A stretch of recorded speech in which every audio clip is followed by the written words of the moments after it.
Hello students, एडोबिला point channel में आपका स्वागत है। आज हम करेंगे क्लास 7 के हिंदी विषय की वर्कशीट नंबर 31।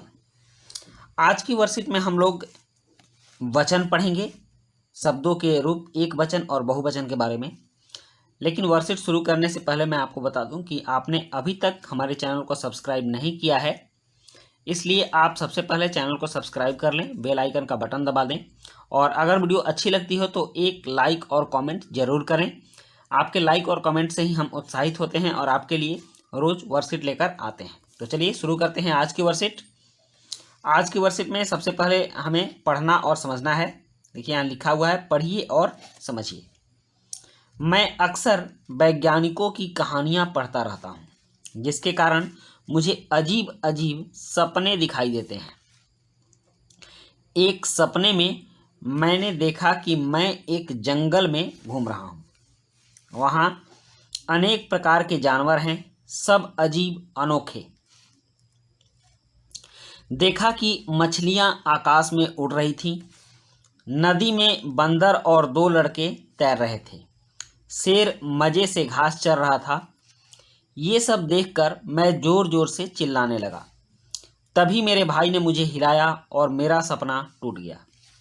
इस अनुच्छेद में कई शब्द ऐसे हैं जिनसे एक पदार्थ या प्राणी का बोध होता है, जैसे सपना, जंगल, शेर आदि। ये एक वचन कहलाते हैं। एक वचन मतलब जिनसे एक पदार्थ या एक प्राणी का बोध होता है, ये शब्द एक वचन कहलाते हैं।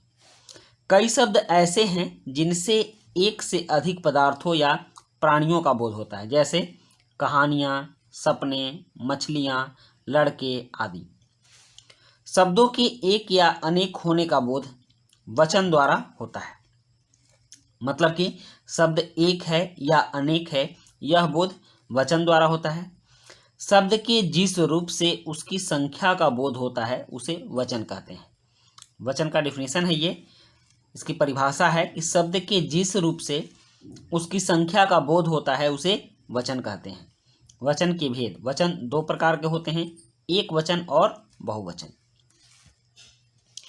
मतलब कि शब्द कितने हैं, वस्तुएं कितनी हैं, ये शब्द के रूप से पता चलता है। तो इस तरह के रूप को हम लोग वचन कहते हैं। और यहाँ एक वचन है और फिर यहाँ बहुवचन है। एक वचन इन वाक्यों में एक का बोध हो रहा है और इनमें एक से अधिक का बोध हो रहा है। जैसे गायिका गाना गा रही है, यहाँ है गायिकाएं गाना गा रही हैं। मछली तैर रही है, यहाँ है मछलियाँ तैर रही हैं। बच्चा रो रहा है, बच्चे रो रहे हैं। लड़की पढ़ रही है, लड़कियाँ पढ़ रही हैं। रोटी लाओ, रोटियाँ लाओ। यहाँ जो भी शब्द हैं ये सारे के सारे शब्द एक वचन हैं और इसमें जो शब्द हैं ये सारे बहुवचन हैं। इन शब्दों से एक व्यक्ति या वस्तु का बोध हो रहा है और यहाँ के शब्दों से एक से ज़्यादा व्यक्ति या वस्तुओं का बोध हो रहा है। आइए जाने आपने क्या सीखा। नीचे लिखे शब्दों के बहुवचन रूप लिखिए। यहाँ बहुवचन रूप लिखना है तो यहाँ लोमड़ी है, तो लोमड़ी का बहुवचन क्या होता है बच्चों? लोमड़ियाँ।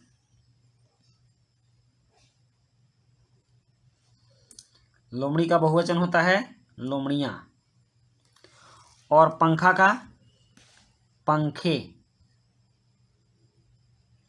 पंखा का पंखे। गाजर का गाजरें।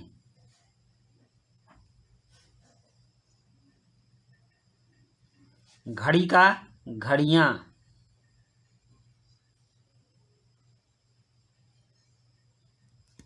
घड़ियाँ। उसके बाद दाल है, दाल का दालें। सब्जी का सब्जियाँ।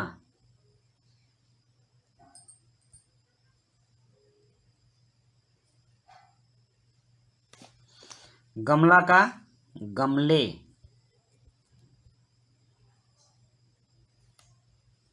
हो गया। उसके बाद है घोड़ा। घोड़ा का क्या होगा? घोड़े।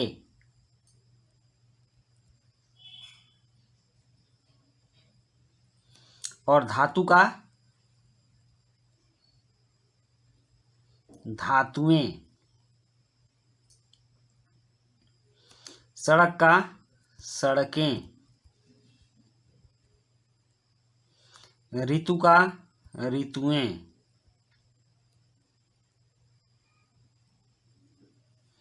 महिला का महिलाएं,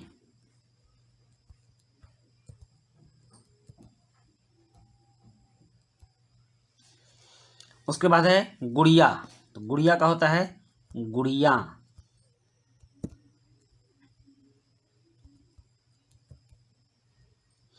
इस तरह से इन शब्दों से हमें पता चलता है कि कौन से शब्द एक हैं और कौन एक से ज़्यादा है। ये बताने का काम बहुवचन करता है। तो आज के वर्कशीट में हम लोगों ने एक वचन और बहुवचन के बारे में जाना। बच्चों, अगर ये वीडियो अच्छी लगी हो तो आप लाइक, सब्सक्राइब, कमेंट जरूर कीजिएगा। मिलते हैं नेक्स्ट वीडियो में। Thank you.